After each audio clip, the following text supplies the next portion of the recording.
Merci pour votre fidélité d'écoute à la 95.5 au www.nanafm.tg ou encore numéro 575 sur le bouquet Canal+. Bonjour et bienvenue au quatrième numéro du débat de Nana FM de cette semaine. Les responsables du Front citoyen Togo Debout prévoient organiser un grand meeting dimanche prochain à Kondjedi. Il s'agit d'un meeting d'information, de sensibilisation. Le Front citoyen Togo Debout veut à travers cette manifestation sensibiliser la population sur la menace terroriste au Togo. Il compte entretenir les Togolais sur ce fléau qui sème le désarroi dans la sous-région ouest-africaine. Nous recevons sur notre plateau ce matin le professeur David Dossé, le premier porte-parole du Front citoyen Togo Debout. Professeur, bonjour. Bonjour. Ça fait un bon bout de temps. Tout à fait.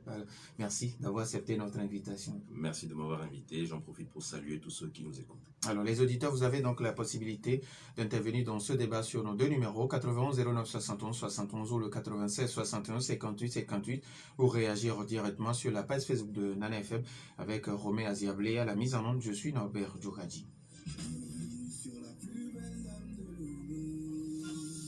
Une fois encore, merci pour votre fidélité d'écoute à Nana FM. Alors, professeur, comment se porte aujourd'hui le Front citoyen Togo Debout? Le Front citoyen Togo Debout se porte, je crois, très bien. Nous avons, ces derniers mois, essentiellement travaillé à positionner le Front citoyen Togo Debout au plan international, au plan panafricain. Et je crois que vous avez pu suivre un peu ce que nous avons réalisé en dehors du Togo. Je parlerai du sommet à Cotonou avec le président Talon. Je parlerai de la rencontre avec le docteur Massissi du Botswana. Et je parlerai également du lancement de la campagne pour la limitation du nombre de mandats présidentiels. C'était en septembre au Sénégal. Et c'est bien sûr sur l'initiative du Front citoyen Togo Debout que vous avez toutes ces organisations africaines qui se sont retrouvées derrière un collectif d'artistes pour lancer cette campagne. Et cette campagne, elle est en train de se mettre en œuvre d'une certaine manière. Et j'espère que 2023 permettra davantage de voir les actions du Front au plan africain, puisque nous sommes en train aujourd'hui d'agréger autour du Front citoyen Togo Debout beaucoup d'organisations du monde francophone et surtout dernièrement du monde anglophone, parce que tous ont compris que la bataille pour la limitation du nombre de mandats présidentiels, c'est ce qu'il faut pour que la démocratie puisse avoir une chance de prospérer en Afrique. Alors, depuis près de 2 ans déjà, le Nord-Togo est frappé par ce que nous appelons l'extrémisme violent et les acteurs de tous les bords se manifestent leur intérêt pour sensibiliser les populations. Quel doit être ou bien quel est le rôle de la société civile contre ce phénomène? La société civile a certainement son mot à dire. L'extrémisme violent, je pense que personne n'en veut dans son pays. Quand on voit les actes posés par les terroristes, on se dit qu'il faut absolument intervenir afin que ce fléau ne s'enracine pas dans son pays. Et donc, nous, au cours du meeting de dimanche, nous voulons justement revenir un peu sur les phénomènes qui ont été observés dans d'autres pays et qui ont aidé à ce que l'extrémisme violent puisse prospérer, par exemple au Mali, au Burkina Faso ou dans d'autres pays. Nous voulons véritablement, avec nos concitoyens, nous entretenir autour de ce qu'est vraiment le concept de nation, le concept de cohésion sociale. Comment est-ce qu'ensemble, unis avec nos forces armées, nous pouvons arriver à faire en sorte que cet extrémisme violent ne puisse pas s'étendre davantage sur le Togo. Alors, pour certaines personnes, lutter contre l'extrémisme violent, oui, mais ne pas porter du doigt certaines communautés ou certaines ethnies, est-ce que vous voyez la chose de la même façon? Absolument. Je pense qu'on ne peut pas dire que l'extrémisme violent concerne particulièrement un type d'individu ou un groupe d'individus ou une communauté particulière. Vous savez, il y a plusieurs facteurs qui sont aujourd'hui reconnus comme étant à la base de cette situation d'extrémisme violent. Je ne vais pas citer toutes les situations, mais l'injustice sociale constitue un élément capital. Et lorsque on veut se mettre dans une posture favorable pour lutter contre l'extrémisme violent, on fait en sorte justement que tous les citoyens se sentent unis dans cette lutte. Alors, cela suppose qu'on met en place une vraie politique d'inclusion. A contrario, une politique d'exclusion ne permet pas d'avoir cette cohésion nécessaire afin de faire face à cette situation d'extrémisme violent. Et donc, pour nous, il faut absolument que tout le monde prenne conscience de cette situation, tout le monde prenne conscience de cette nécessité. Et il faut, là, je me tourne vers le gouvernement, demander à ce que le gouvernement, justement, fasse les bons pas en direction de toutes les couches de la société, afin que le sentiment d'injustice sociale qui prévaut actuellement puisse progressivement s'estomper, et surtout cette sensation que la politique menée par le gouvernement, c'est une politique d'exclusion, que cela cesse. Parce que nous avons le sentiment que lorsque vous êtes soi-disant opposant, ou en tout cas, vous n'êtes pas proche des gens du parti au pouvoir, tout ce que vous voulez faire, vous avez des obstacles. Vous faites face à des contraintes. Et les exemples sont là. Je pourrais tout à l'heure peut-être vous en citer quelques-uns. Vous voulez même construire des latrines au bénéfice de quelques populations qui sont vraiment dans la pauvreté, dans une situation difficile, parce que soi-disant vous êtes étiqueté opposant, vous avez devant vous l'administration qui vous met des bâtons dans les roues et qui s'oppose. Et demain, est-ce que vous aurez cette force, cette volonté de vous unir dans une bataille nationale contre l'extrémisme violent? Ce sont des questions qu'il faut se poser, ce sont des questions réelles. Si on continue à mener cette politique d'exclusion, il sera difficile d'avoir cette union sacrée pour faire face au terrorisme. Alors pour certaines personnes, le problème ce n'est pas seulement de parler, mais agir sur le terrain. Au-delà du meeting, est-ce qu'il y a d'autres actions que vous allez mener? Il est important d'agir. Le meeting est d'abord important parce que ça permet avec les populations de discuter, de faire ensemble un diagnostic sur tout ce que nous sommes en train de dire, la notion d'injustice sociale, la justice qui est facteur d'insécurité judiciaire, ce n'est pas moi qui le dis, c'est le président de la Cour suprême qui le dit, la corruption dans notre pays, les services sociaux de base qui sont en souffrance, je veux parler de la santé, je veux parler de l'éducation, cette situation de confiscation, de captation du pouvoir politique qui continue de se perpétuer dans notre pays, et surtout cette violence d'État qui est une réalité, la restriction de l'espace civique. Vous avez entendu le collectif Lidao qui a été incapable d'organiser une simple conférence publique, et cela est inadmissible. Si notre pays se veut un pays démocratique, ce sont des situations qu'on ne peut plus accepter. Au-delà du collectif Lidao, il y a une autre grande organisation que je ne vais pas citer ici, qui était en train d'organiser une simple assemblée générale et qui a vu débarquer les gens en uniforme. Je ne vais pas parler de tout ce que nous avons subi au niveau d'organisations comme les universités sociales du Togo, où lorsque vous voulez simplement, je l'avais dit tout à l'heure, construire deux latrines au bénéfice des populations, ce sont des autorités administratives qui viennent vous mettre des bâtons dans les roues. Donc, autant de situations qui sont inacceptables et qui doivent nous amener à en discuter avec les populations. Et nous sommes en train de réfléchir à une grande conférence de presse qui va peut-être réunir toutes ces organisations de la société civile qui sont en train de faire face à ces manœuvres de restriction civique pour parler encore à la nation, au-delà du meeting. Mais au-delà de ça, je l'ai dit, nous avons passé ces 2 années à essayer de construire une stature internationale au Front citoyen Togo-Dougou. Je pense qu'aujourd'hui, nous l'avons, et cela nous donne la légitimité au plan panafricain de conduire la lutte pour que la limitation du nombre de mandats présidentiels devienne une réalité, afin que dans plusieurs pays comme le Togo, où les présidents sont là depuis plusieurs mandats, qu'ils commencent à réfléchir à passer le témoin. Et je crois que c'est une grande nécessité pour les pays. Les Sénégalais sont totalement impliqués parce que pour eux, il n'est pas question que le président Macky Sall aille au-delà de 2024. Donc, ils ont lancé leur projet dénommé Terminus 2024. En 2025, le président Faure aura bouclé son 4e mandat. Je pense que c'est amplement suffisant. Il faudra que les Togolais également commencent à penser à un éventuel Terminus 2025. Alors, professeur, est-ce que vous avez déjà l'aval de l'autorité compétente? Non, justement, hier, nous avons reçu une lettre du préfet. Il n'a pas dit j'interdis, mais il dit, entre autres, que l'entête de notre courrier pose problème. Et moi, c'est là où, quand j'ai lu la réponse, j'avoue que j'ai souri. Nous avons aussitôt tenu une réunion hier au niveau du Front citoyen Togo-Dougou. D'autant que c'est avec cette en-tête que nous avons adressé l'année dernière à 4 reprises des courriers à Monsieur le Préfet. Il n'a jamais trouvé à redire. Tout ce qu'il avait eu à dire l'année dernière, c'était donc en période de pandémie. Il revenait à chaque fois sur le même élément en disant, en raison de la pandémie, je ne peux pas vous permettre de faire ce meeting. Et je pense que cette fois-ci, il a cherché, il n'a pas trouvé, il n'y a plus de pandémie à évoquer. Et donc, c'est l'entête de notre courrier. Nous allons lui répondre ce matin en rappelant Alors, ça. quand vous parlez de l'entête qui pose problème, essayez d'expliquer un Alors, peu. j'explique davantage.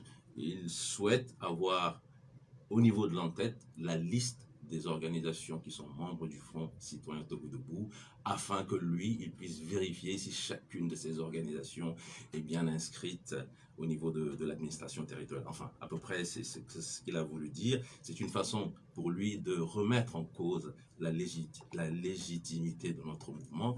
Et je crois qu'il oublie un peu l'histoire. Il oublie ce que le Front Citoyen Togo Debout est depuis 2017. Je lui rappelle que nous avons, depuis notre naissance, fait construit cette identité, cette légitimité du Front qui a fait que nous avons été reçus par les parlementaires de l'Union européenne. Nous avons rencontré les parlementaires de la CEDEAO. Nous avons discuté avec le général Bianzin, qui avait été envoyé lorsque nous étions en difficulté dans ce pays. Et il oublie enfin que lorsqu'il s'était agi de choisir un membre de la société civile pour être à la CENI en 2018, c'est le Front Citoyen Togo Debout qui avait été choisi, qui avait été désigné. Donc c'est juste un petit rappel. Je sais que nous avons la mémoire assez courte dans ce pays, mais je crois que après, vous savez, cette tentative de revenir sur cette affaire de légitimité du Front Citoyen Togo Debout, cette tentative, elle avait été aussi lancée par le contre-amiral Adignon, qui était à la tête de la délégation spéciale de la ville de Lomé, de la commune de Lomé à l'époque. Et nous nous sommes rendus chez lui et nous avons pu discuter et lui démontrer par A plus B que cette question, il n'avait vraiment pas l'envergure nécessaire pour en discuter. Et je pense que Monsieur le Préfet ne va pas revenir sur cette affaire de légitimité du Front Citoyen Togo Debout pour s'opposer à notre meeting. Dans ce pays, on permet à des gens de se retrouver en groupe pour assister à des matchs de foot, pour chanter. Je sais que c'est important le sport, je sais que la musique c'est important, les éléments ludiques sont importants dans la vie de tout être humain, mais lorsqu'il y a également des sujets aussi sérieux que l'insécurité, que la justice qui est facteur d'insécurité judiciaire, lorsqu'il y a des éléments aussi sérieux que les citoyens veulent se retrouver pour en discuter, il faut avoir la décence de respecter notre article 30 de notre Constitution qui nous y autorise. Alors, au-delà de cette thématique de l'extrémisme violent, est-ce qu'il y aura d'autres thèmes? Et puis vous répondez, on donne la possibilité aux auditeurs d'intervenir. Oui, bien sûr. L'élément portant sur la limitation du nombre de mandats, pour nous, c'est capital, puisque, je vous l'ai dit, le Front Citoyen Togo Debout a été initiateur de cette campagne au niveau panafricain. Nous sommes en train d'étoffer cette campagne avant de la déployer totalement. Nous avons eu la chance de bénéficier du soutien d'alliés objectifs que sont les artistes. À la tête de ces artistes, vous avez l'artiste Mewe, vous avez également l'artiste Didier Awadi, et nous avions 4 grands artistes togolais que je vais peut-être citer, si vous le permettez. Je vais commencer par Don Stash, ensuite Amen Diassissé, je vais citer également Elom Vance, je vais citer Momo Kankua, et donc tous ces 4 grands artistes togolais ont apporté leur soutien, toute leur détermination et leur engagement à la campagne au sein du collectif des artistes panafricains. Ils ont produit un clip, ils ont également participé au Sénégal au lancement effectif de cette campagne à travers un concert qui était interdit, bien sûr, vous l'avez peut-être appris par les autorités sénégalaises, mais finalement on s'est rendu compte que cette interdiction a fait beaucoup plus de bien à la campagne. Ça a permis de faire le buzz, et tous les médias internationaux qui ne s'étaient pas vraiment intéressés au début à cette campagne ou au lancement de cette campagne au Sénégal, lorsqu'il y a une interdiction, alors tous les yeux étaient braqués sur nous, tous les projecteurs étaient braqués sur nous, et c'est une excellente chose. Voilà, donc ce sont des éléments pour nous qui sont capitaux. Les prochains mois, nous devons revenir en termes de sensibilisation et d'éveil des populations pour dire aux populations, vous savez, tout le monde aujourd'hui reconnaît le bienfait des mandats je ne vais pas dire uniques, mais des mandats non multiples, je vais le dire comme ça, en Afrique. Parce que quand vous restez trop longtemps au pouvoir, les éléments délétères qui suivent, tout le monde les connaît. C'est la corruption, parce que vous voulez rester au pouvoir. Donc quand vous avez une multinationale, que je ne vais pas citer, qui vient vous dire, écoutez, je vais vous aider à rester au pouvoir, mais en contrepartie, donnez-moi le port, qui est un patrimoine national, vous êtes capable de brader ce patrimoine national, tout simplement parce que vous avez cette envie, cette volonté ancrée en vous de rester au pouvoir. C'est peut-être quelque chose de totalement humain. On a même vu Trump qui a voulu s'accrocher au pouvoir. Donc ce n'est pas simplement quelque chose qui concerne l'Afrique, qui concerne les Africains. Je pense que c'est quelque chose de totalement humain. Donc il faut peut-être mettre en place les garde-fous, le cadre normatif pour que désormais, qui que vous soyez, une fois que vous avez fait un mandat, une fois que vous avez fait 2 mandats, même si vous êtes le bon Dieu, même si vous êtes Jésus-Christ, même si vous êtes Mohamed, si vous avez fait un mandat, si vous avez fait 2 mandats, que vous puissiez tranquillement passer le témoin de façon démocratique. Il en va de l'intérêt de nos nations. 91 09 71 71 ou le 96 61 58 58. Nos auditeurs ont maintenant la possibilité sur nos 2 numéros après la pause.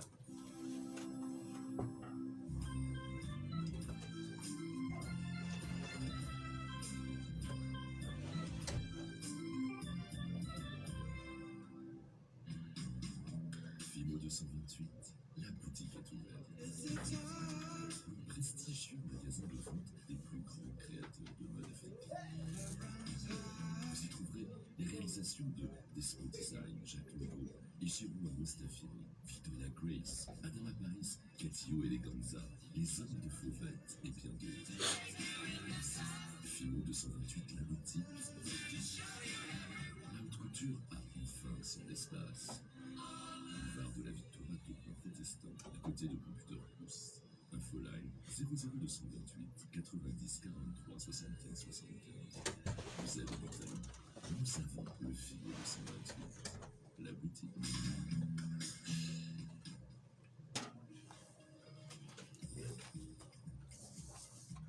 Dans la vie, chacun de nous a sa touche personnelle.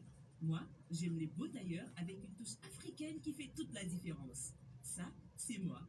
Les bons plats, ça me connaît, mais pas n'importe lesquels. Les bons plats de chez nous, bien conjongeants, ça, c'est moi. Comme tout playboy, j'aime imposer mon style. Ma coiffure est la touche finale qui met tout le monde d'accord. Ça, c'est moi. Toi aussi, tape étoile 909 étoile 1 dièse et découvre tes forfaits Ça c'est moi pour surfer encore plus longtemps. Et oui, étoile 909 étoile 1 dièse, les forfaits Ça c'est moi, c'est vraiment pour moi. Promo valable du 30 septembre au 28 décembre 2022. Togocom, avancez pour vous, pour tous.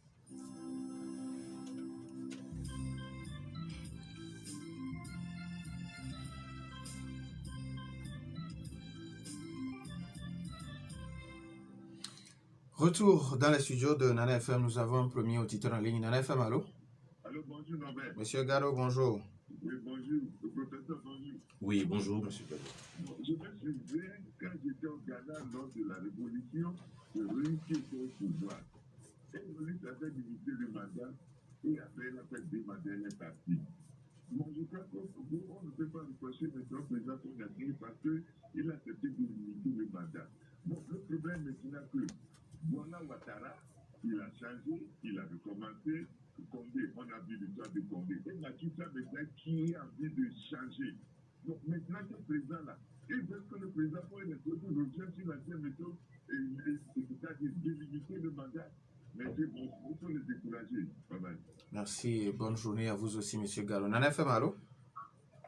Oui. Allô? Pélé, bonjour. Bonjour. Et allez-y, on vous écoute. Hey, professeur, bonjour. Bonjour, monsieur Pelé, comment allez-vous? Je pense que le pouvoir est toujours debout. J'espère. La limitation du mandat, c'est une bonne chose. Mais, professeur, il faut aller plus loin. C'est-à-dire que les institutions qui organisent les élections là, il faut que ça soit crédible. Ça, c'est la base fondamentale même de ce que nous cherchons ici. Sinon, on a trouvé tous les dictateurs là, ils ne peuvent pas gagner les élections. C'est l'essentiel. Voilà encore actuellement pour vous, nous avons une pays qui est totalement. Qu'est-ce qu'on va faire? C'est-à-dire, si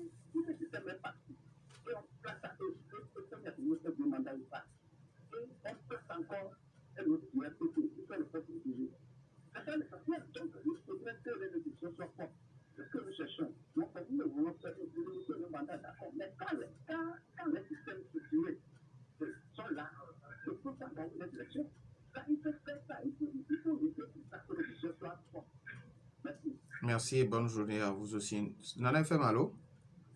Bonjour. Oui, bonjour madame. Oui, Madame ici, bonjour. oui, bonjour. Oui, ça va. Oui, la violence d'État est érigée en mode de gouvernance politique, où on a tout confisqué tout l'espace social, économique, politique, éducatif. Tout est confisqué dans les mains d'une poignée de personnes qui en ont décidé ainsi.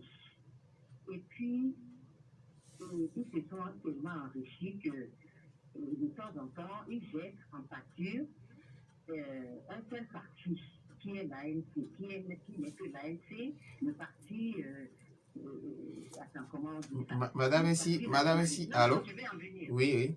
Je vais en venir. Hmm. On jette ce parti-là en pâture, les Togolais se jettent dessus au lieu de demander plutôt des comptes à leurs gouvernants qui se sont enrichis, qui les ont appauvris, ils se jettent sur les autres. Comment le professeur peut comprendre ça? Au lieu de défendre ceux qu'on attaque, comment on dit ça, gratuitement, ils se jettent dessus en font des choux gras. Merci beaucoup à madame ici. Nana FM, allô? Bonjour, Oui, bonjour. ça va bien. Monsieur Basile, allez-y, on vous écoute. Bon, on ne vient pas répondre ici à celui qui vient de passer, Oui. mais moi, je respecte beaucoup les intervenants, mais il y a des choses que ce n'est pas ça l'ordre du jour. Moi, je ne veux pas ça. D'accord, merci beaucoup. La personne là nous avait dit que c'est la CTPA, mais aujourd'hui, elle n'est pas. Monsieur Basile, Ok, merci. revenez au thème du jeu. Ouais. D'accord. Oui. C'est des choses. Si nous avons c'est l'UFC et Monsieur Basile, je l'ai bouclé. allô? Et je veux maintenant, j'en viens maintenant au professeur. Vous avez juste 30 secondes. Oui, oui. Hmm. Bonjour, professeur. Oui, bonjour. Bon, en fait, tout ce que vous dites, c'est bien beau. Mais moi, je vous demande, je suis presque le seul à dire que nos gouvernants, au lieu de s'occuper de nous, ils s'acharnent à être primés. Je suis le seul. Pourquoi vous, les associations de la société civile comme ça, là, pourquoi vous ne dénoncez pas ces institutions qui nous priment à tout bout de champ? Merci. Merci à vous aussi. 91 09 71 71 ou le 96 61 58 58. Les auditeurs ont toujours la possibilité de nous appeler sur ces deux numéros. Alors, professeur, vous avez entendu les uns et les autres. Est-ce que nous avons un autre auditeur? Nana FM, allô? Oui, allô, bonjour. C'est Dadido Gomé, bonjour. Bonjour, professeur. Oui, bonjour. Je voudrais lui poser 4 questions. Oui, allez-y. Quand vous intervenez hors du Togo, vous étiez au Bénin, au Botswana, ainsi de suite, est-ce que c'est vous qui demandez à être présent lors de ces manifestations ou bien ce sont les chefs d'État ou les pays qui vous invitent? Première question. Oui. Deuxièmement, la CEDEAO vient de créer une force régionale anti-push, ce qui est bizarre, mais qu'est-ce que le professeur en pense? Troisièmement, vous existez au Togo il y a déjà plus de 10 ans, vous avez dit 2007. Est-ce que c'est possible que l'administration, le ministre de l'administration territoriale, n'a pas votre dossier pour vérifier ce que le préfet vous demande? Et pour terminer, avec vous demander une audience, ça rejoint un peu ma première préoccupation. Et au président Fort, on lui dit qu'il faudrait qu'en 2025, il puisse aussi laisser la place à un autre gouvernement. Merci, bonne journée. Merci et bonne journée à vous aussi. On prend le tout dernier auditeur. Nana FM, allô? Allô. Oui, bonjour Michel. Bonjour. Michel, éloignez-vous un peu de votre poste. Oui. Oui, bonjour. Oui, bonjour. Oui, c'est Michel. Oui, allez-y, on vous écoute. Et bonjour, professeur. Oui, bonjour. Je crois que ce que le professeur dit, c'est tellement clair. Mais je voudrais m'inquiéter du fait que, comment se fait-il que nos dirigeants se comportent comme ça? Et il y a un problème de formatage politique de la part des Occidentaux que nos dirigeants n'arrivent toujours pas à se défaire. Parce que ça les avilit et puis ça les rend vilains dans leur comportement. Parce que imaginez une association qui existe depuis 10 ans, à qui on demande aujourd'hui de produire une autre enquête ou bien une explication sur une enquête. Et ça n'a pas de sens, ça ne donne pas l'image de bons dirigeants, de dirigeants responsables. Il faut que vraiment ça change, parce que ce n'est pas bien pour nous. Maintenant, je voudrais venir aux côtés de la violence et de l'extrémisme. Vous voyez, monsieur le professeur, il y a un problème que nous ne prenons jamais en compte. Tout ce que vous avez relevé pour incitation à la violence, vous allez voir qu'en réalité, ce ne sont pas les Blancs qui sont sur le terrain, et pourtant, c'est eux les premiers instigateurs de ces choses-là. Ce sont nos frères noirs. Comment se fait-il que nos frères noirs se mettent devant pour jouer le rôle de terroristes? Problème démographique. On ne répond jamais à ce problème-là. Nous sommes en train de grandir en nombre. Et comment on va faire pour nourrir les populations? Merci beaucoup à Michel. Nous avons entendu déjà cette question à le professeur. Monsieur Garo qui demande de décourager les présidents qui pensent changer la constitution pour se représenter encore. Oui, il a évoqué des noms, oui, notamment celui de notre président, le nom du président ivoirien, celui de Macky Sall. Souvenez-vous que déjà qu'en 2015, la CEDEAO avait voulu procéder à cette réforme du protocole afin d'inscrire la limitation du nombre de mandats présidentiels. À l'époque, il y avait eu 2 pays qui s'y étaient opposés, le Togo, encore toujours le Togo malheureusement, et la Gambie, de Yahya Jammeh. Ensuite, il y a eu le changement politique que nous avons connu en Gambie, et on se disait, sur les 15, finalement, peut-être qu'il n'y aura plus que le Togo à convaincre.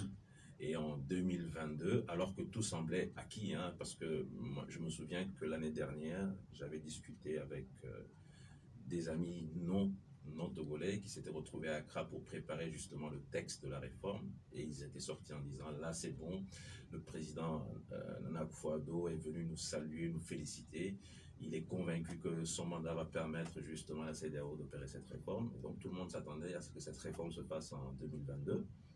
Et là, ça a été une surprise de voir qu'il y avait bien sûr toujours le Togo. Je pense que ça, c'est pas vraiment une surprise. Mais à côté du Togo, on a vu la Côte d'Ivoire, on avait eu un doute par rapport au Sénégal, mais après ce que nous avons subi nous-mêmes à Dakar, nous sommes convaincus que le Sénégal également avait rejoint le camp des anti-réformistes, le camp de ceux qui veulent que les mandats multiples deviennent encore une réalité sur notre continent.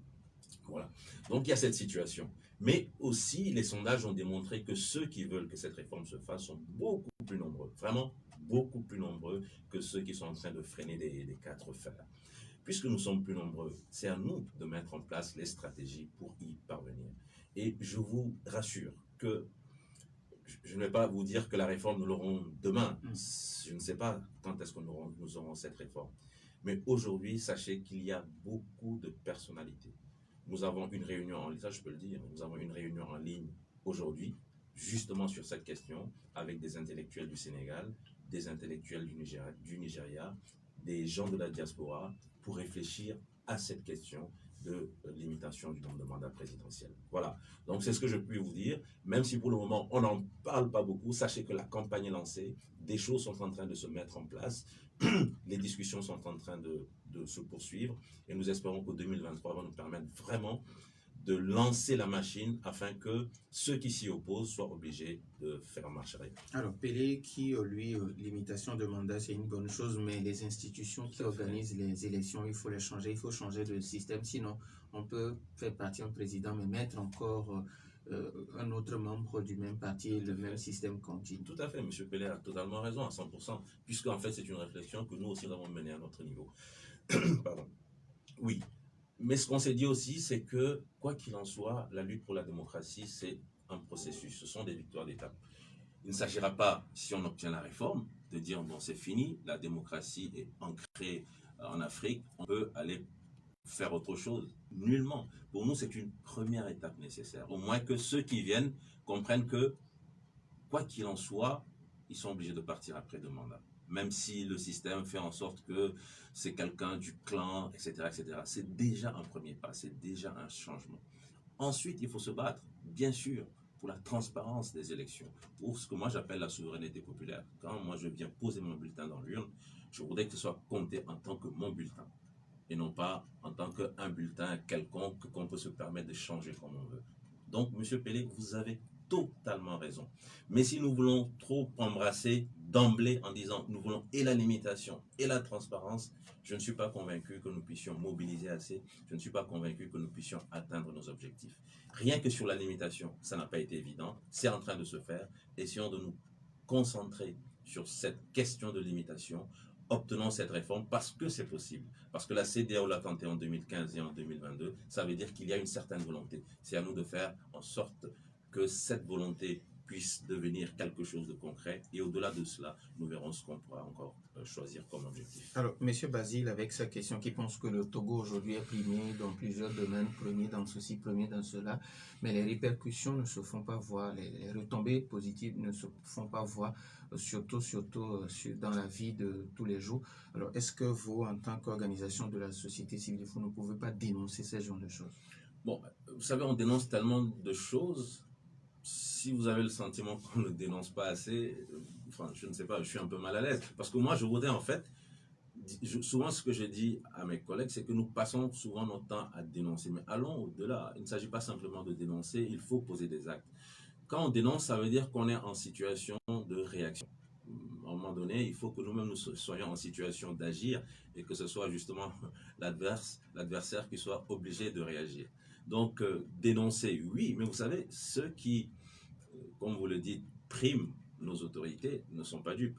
Quand vous discutez avec les chancelleries, quand vous discutez avec les grands responsables, parfois vous êtes même étonné de voir qu'ils connaissent davantage la situation du Togo que nous qui sommes togolais. Donc, les gens ne sont pas dupes. Et vous savez aussi, parfois, ces prix s'achètent, hein. Vous avez un bon ministre des Affaires étrangères, il va avec une belle mallette. Écoutez, voilà, moi ce prix, ce serait bien que mon président aussi puisse l'avoir. Et puis vous discutez, vous négociez. Bon, écoutez, celui qui a créé son prix, si vous lui présentez quelque chose d'intéressant, une offre alléchante, pourquoi pas? Lui, ça ne lui coûte rien du tout de décerner un prix quelconque et ensuite de recevoir une mallette. Excusez-moi du terme, ils s'en foutent des Togolais. Vous voyez? Donc, est-ce qu'il faut encore perdre beaucoup d'énergie à dénoncer simplement sans penser à des actes concrets qu'on pourrait poser et qui pourraient aider à changer la situation? Et pour nous aujourd'hui, le fait d'avoir pris vraiment l'initiative d'aller sur cette question de la limitation, j'insiste là-dessus parce que pour moi c'est capital. C'est mieux que de simplement dénoncer. Alors, nous allons maintenant parler des 4 questions de Masdadi Dogomé. Il demande, lors de vos interventions hors du Togo, est-ce que c'est vous qui demandez des audiences au niveau de ces présidents, bien ce sont ces présidents qui vous invitent? En fait, il n'y a pas une seule façon de faire. Si je prends le cas de ce qui s'est passé au Bénin, je précise d'ailleurs que nous n'avons jamais directement rencontré les présidents avant cette rencontre en public lors des conférences qui se sont tenues. Si je prends le cas du Bénin, je puis dire qu'effectivement, c'est nous qui avons proposé. Nous avons proposé, nous avons argumenté, nous sommes passés par les couloirs, nous avons rencontré les gens et nous avons dit, écoutez, voilà ce que nous voulons, ce que nous souhaitons, ce que nous voulons organiser, ce sommet, voilà les objectifs du sommet, est-ce qu'il est possible que, etc., etc. Et une fois que le président a compris ce que nous voulons faire, si le président se retrouve dans ce que nous voulons faire et qu'il accepte, c'est une bonne chose. Au Botswana, c'est plutôt le NDI et le gouvernement botswanais qui voulaient organiser ce colloque sur la consolidation de la démocratie en Afrique. Et nous étions invités. Et nous, ça a été l'occasion pour nous de dire, écoutez, puisque nous y serons, et puisque le président, manifestement, est quelqu'un qui est en faveur de partisan, voilà, c'est le terme que je cherchais, est un partisan de la limitation, pourquoi est-ce qu'il n'accepterait pas ce bâton symbole de limitation? C'est comme ça que ça s'est fait. On nous a demandé d'adresser une lettre officielle. La lettre officielle a été écrite. Nous l'avons adressée au cabinet de la présidence. Et quelques jours après, nous avons eu un accord de principe. Et je racontais aux miens que je suis allé au Botswana avec bâton. Et à chaque fois à l'aéroport, puisque je l'avais en main, puisqu'il y a une partie certidor, ça coûte cher. Et à chaque fois, les gens me demandaient, puisqu'ils voyaient ça au radar, ils me demandaient ce que c'était. Je disais non, que c'était juste un objet ornemental. Et quand on est arrivé le jour de la conférence au Botswana, lorsqu'on a présenté le programme, nulle part il n'était question de la remise de ce bâton au président. Donc je l'avais en poche et je me demandais mais finalement est-ce que ce bâton va être remis. Et puis brusquement, le maître de cérémonie dit que le président va recevoir un bâton, etc., etc. Et je crois que ça a été également un grand moment. Et surtout ce que j'ai apprécié, c'est, vous savez, les commentaires qui ont été faits par les présidents eux-mêmes. Lorsque vous écoutez le discours de Patrice Talon, après avoir reçu ce bâton, pour moi, c'est un discours historique. On reviendra certainement sur ce discours dans l'histoire, j'en suis convaincu. Et quand vous écoutez Massissi, lorsqu'il a pris le bâton, en montrant le chiffre 1, montrant le chiffre 2, et puis il dit 1, 2 and no more, je crois que c'est les marques de personnes qui sont fiers d'être africains et qui aiment l'Afrique et qui veulent absolument que l'Afrique change. Et donc, j'invite encore une fois, peut-être qu'on reviendra sur cette question, je crois que c'est la 4e, j'invite encore une fois à travers ce qui s'est fait au Bénin, à travers ce qui s'est fait au Botswana, 1, 2 and no more. J'invite nos chefs d'État, j'invite en particulier mon chef d'État, son Excellence Faure Esozimana Gnassingbé, à être des modèles pour nous qui sommes les enfants de ce continent. Alors, il demande aussi, la CEDEAO a accueilli une force régionale anti-putsch. Qu'est-ce que vous pensez de cette force? Sincèrement, je ne sais pas. Il va falloir peut-être qu'on prenne le temps de réfléchir suffisamment. Parce que quand vous avez des putschistes, ou d'anciens putschistes qui deviennent des chefs d'État entre guillemets respectables et qui prennent de telles décisions, on se pose des questions. Est-ce que c'est parce que aujourd'hui ils confisquent le pouvoir, ils ont peur de voir leur propre armée les dégommer comme ça a été le cas en Guinée par exemple? Je ne sais pas quelles sont les vraies motivations, ou est-ce que c'est vraiment une volonté d'inscrire la dévolution démocratique du pouvoir en Afrique comme un vrai principe, enfin pas en Afrique, c'est la CEDEAO, en Afrique de l'Ouest comme un vrai principe. On voudrait que désormais la transmission du pouvoir se fasse de façon démocratique, rien qu'à travers des élections transparentes, des élections fiables et non plus par des coups d'État. Je ne sais pas. Donc est-ce que ce sont des chefs d'État anciens putschistes qui veulent continuer à travers des coups d'État constitutionnels et institutionnels de se maintenir au pouvoir, surtout en évitant que des officiers ne décident de libérer le peuple, ou est-ce que c'est vraiment une volonté de consolider la démocratie? Alors, il demande également, est-ce que le ministère de l'administration territoriale n'a pas votre dossier pour que le préfet vous demande de faire ça? Peut-être que je me suis mal exprimé, je n'ai pas dit 2007, j'ai dit 2017. Le Front citoyen Togo est né après la crise de 2017, donc pendant la crise, pas après, pendant la crise de 2017. Et le Front citoyen Togo, je le dis ici clairement, n'a jamais déposé un document à l'administration territoriale. Par contre, c'est une coalition, c'est une plateforme d'organisation de la société civile et toutes les organisations qui sont membres du Front sont reconnues. Donc cette discussion, nous l'avons eue avec les autorités. À un moment donné, ne sachant pas quoi faire pour nous empêcher de travailler, ils sont revenus sur cela. Nous avons eu cette discussion en long et en large avec le contre-amiral Adignon. Ce problème, pour nous, il est loin derrière nous. Nous l'avons déjà réglé.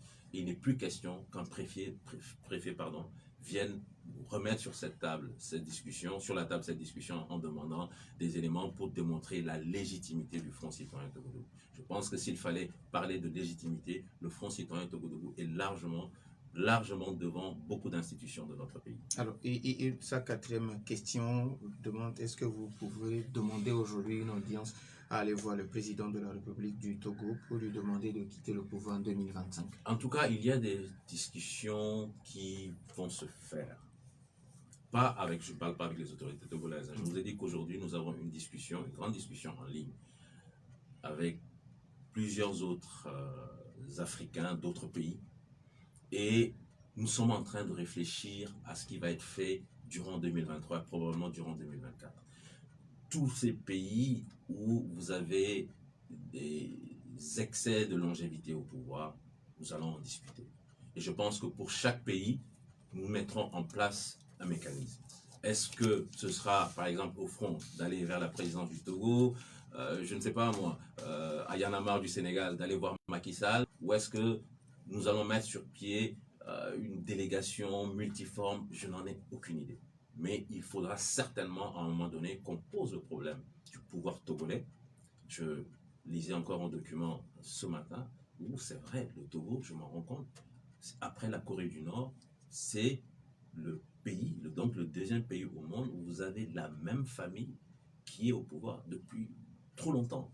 Et en Afrique, c'est le premier pays, c'est un tout petit pays, mais le Togo, je me rends compte, mais finalement, c'est vrai et c'est grave.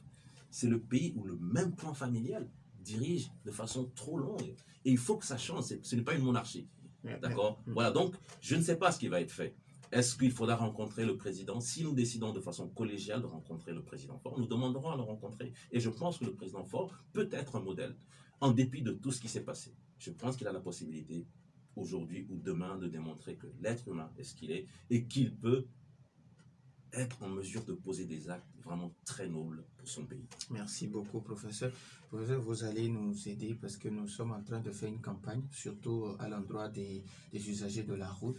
Vous allez regarder dans la caméra, vous allez adresser un message à tous les Togolais, surtout à faire doucement sur nos routes en cette période de fin d'année. Vous allez d'abord vous présenter votre nom, prénom, votre titre, mais vous allez donner le message en votre langue locale. Ah, d'accord. Vous allez regarder dans la caméra et puis vous allez le faire. D'accord. Là, j'y vais, c'est bon. Oui, allez-y. Très bien.